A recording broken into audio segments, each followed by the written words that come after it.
Good morning, guys. Today we're doing a axle shaft on a 2013 Yukon XL. It's the same for Silverados and Suburbans also. I'm doing the driver's side, passenger side, so pretty much exactly the same. I will put a link in the descriptions for quality axle shafts at an affordable price at Amazon, and for some of the great tools that I use. Please, guys, if you like this video, subscribe, comment if there's anything I can do to make it better or to make my videos better. I have quite a few of them out there. Like I said, it only takes a second to subscribe, and I would like your feedback. Thank you. All right, guys, the first step in this axle shaft replacement is to remove the 36 millimeter wheel bearing nut.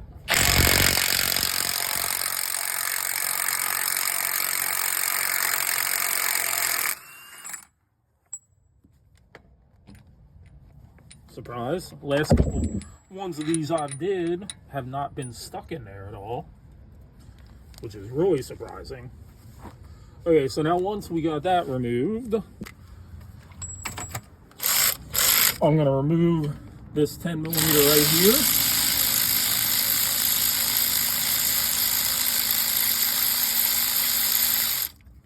That should help with giving us the play we need for the ABS cable and the brake line. And now we have another 10 right here.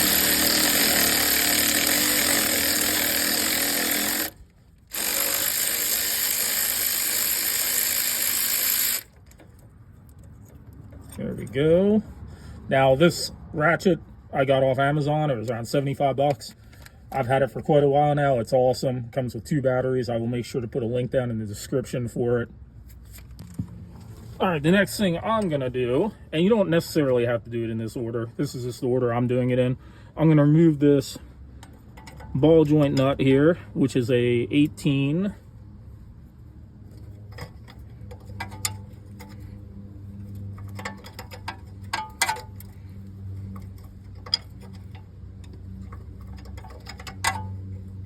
Of course, I don't have my ratcheting wrench here. So an 18 ratcheting wrench would work very nice in this instance. There's just not enough room to fit an impact in there. All right, after you get that nut removed, you want to take a heavy hammer, preferably not a claw hammer, but I forgot a couple things at work.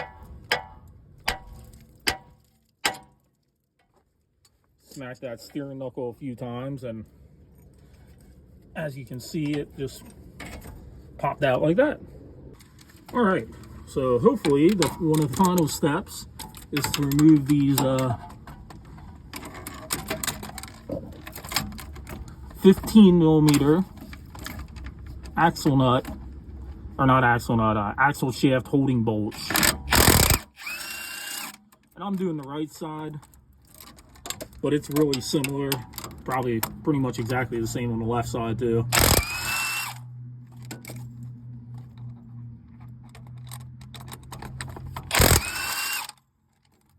Got 3 of them out.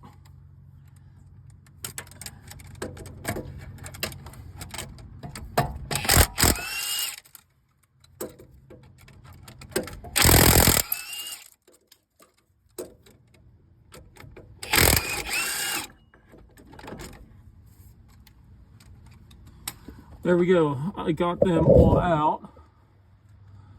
You can see it dropped down some already. So I should, if I orient this correctly, there we go.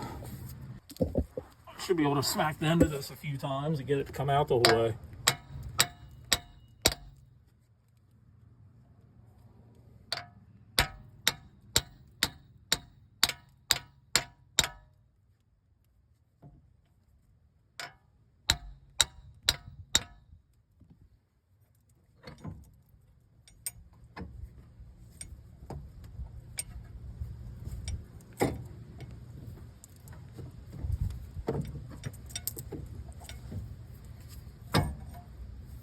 Might have to move the knuckle around a little bit.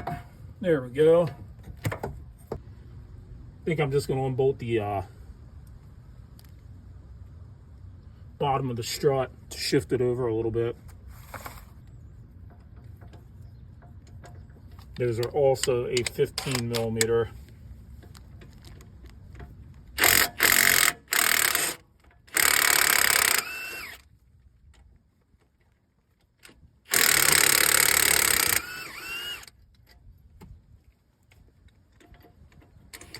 I don't need a lot of room.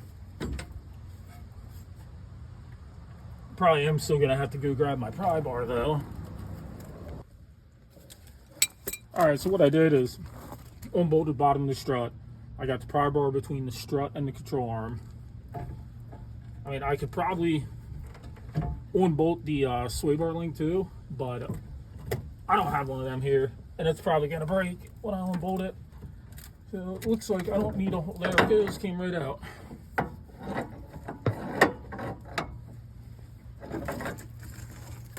So now I'm gonna go grab the new one, guys.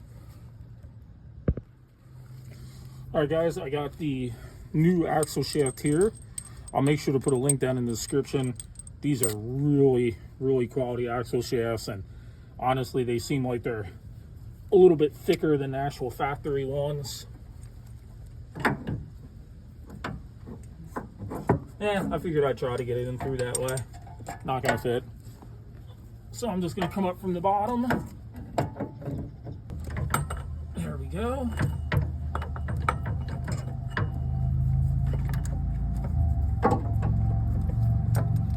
Now you want to make sure to put the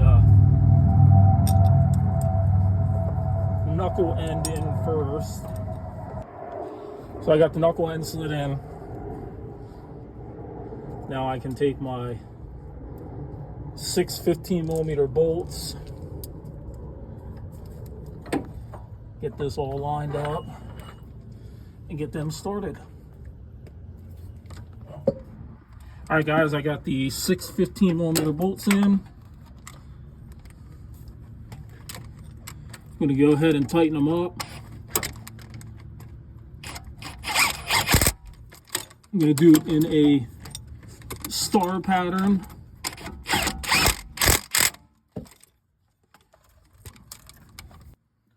All right, now once you get them tightened up, you always want to make sure to go back to the very first bolt that you did and double check that one to make sure it's still tight. All right, so I'm going to get these 2 long 15 millimeter bolts for the strut put back in. Might have to wiggle it around a little bit to get the holes lined up. Like I said, I elected to unbolt this instead of the sway bar link because these sway bar links have a habit of breaking. I don't have a sway bar link here, nor do I feel like going and getting one. So I just took the 2 bottom strut bolts out.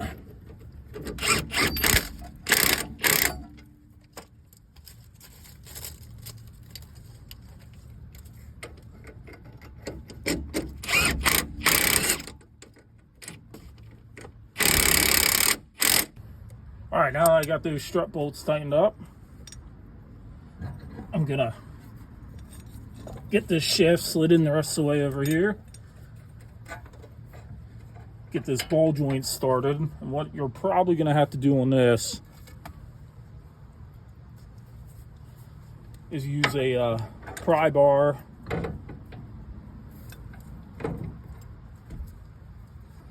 So you can get the lower control arm pried back down in like this.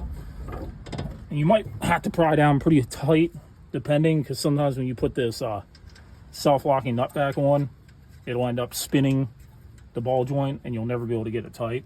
But we'll see how it goes. All right, guys, I got the ball joint tightened up. I did have to pry down kind of hard to keep that from spinning. So now I'm going to get my 2 10 millimeters back in. That hold the brake line, ABS line, and the level sensor.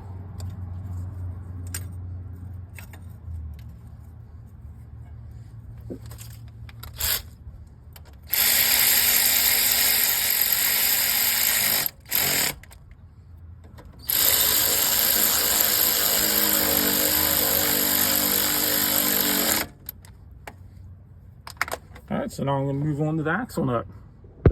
Comes with a new axle nut. All good axles do. You should never use the old ones. I'm just going to thread it on by hand a few turns.